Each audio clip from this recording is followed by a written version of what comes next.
Pension వస్తుందా? Pension వస్తుందా?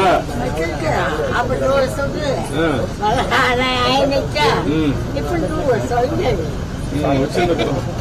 ఇచ్చారా? ఇచ్చారు. ఉదయం ఎంత ఇచ్చారు అంటే ఏంటి? 4,000 ఇచ్చారా? ఇబ్బందులు పెట్టాలే కదా. ఏమైనా డబ్బులు తీసుకుంటారా? కాదు, వాళ్ళు ఏమైనా కమిషన్ 4,000 ఇస్తారా? 100 ఏమైనా పట్టుకొని ఇస్తారా? కరెక్ట్గా ఇచ్చేస్తారా? ఏమ్మా, నువ్వు కూడా పింఛన్ తీసుకున్నావా? ఇట్లా ఇస్తున్నారా?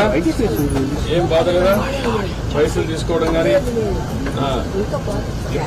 ఇబ్బంది పెట్టడం కానీ ఏమైనా చేస్తుందా? వదిలిపెట్టు. ఇబ్బందులు పెట్టడం కానీ ఏమైనా చేస్తున్నారా? తల్లి